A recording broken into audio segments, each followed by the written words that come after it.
أعوذ بالله من الشيطان الرجيم.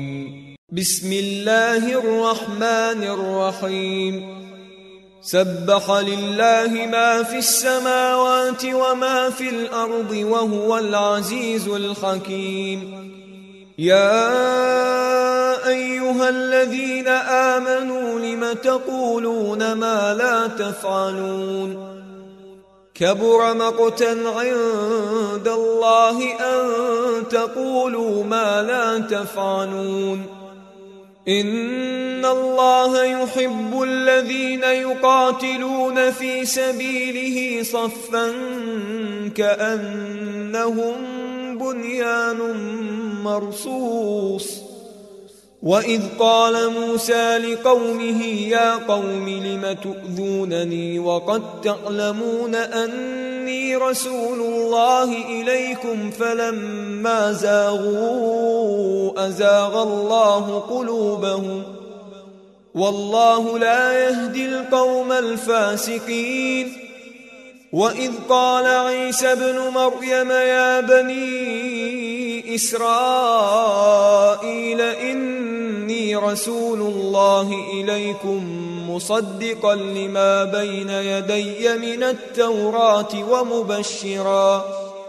ومبشرا برسول يأتي من بعد اسمه أحمد. فلما جاءهم بالبينات قالوا هذا سحر مبين.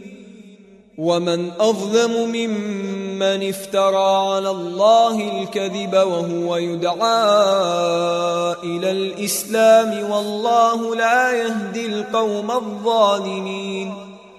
يريدون ليطفئوا نور الله بأفواههم والله متم نوره ولو كره الكافرون.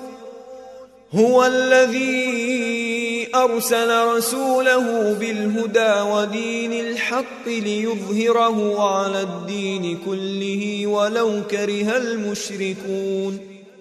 يا أيها الذين آمنوا هل أدلكم على تجارة تنجيكم من عذاب أليم؟ تؤمنون بالله ورسوله وتجاهدون في سبيل الله بأموالكم وأنفسكم ذلكم خير لكم إن كنتم تعلمون. يغفر لكم ذنوبكم ويدخلكم جنات تجري من تحتها الأنهار ومساكن طيبة في جنات عدن ذلك الفوز العظيم. وأخرى تحبونها نصر من الله وفتح قريب وبشر المؤمنين. يا أيها الذين آمنوا كونوا أنصار الله كما قال عيسى ابن مريم للحواريين من أنصاري إلى الله؟ قال الحواريون نحن أنصار الله. فآمنت طائفة من بني إسرائيل وكفرت طائفة فأيدنا الذين آمنوا على عدوهم فأصبحوا ظاهرين.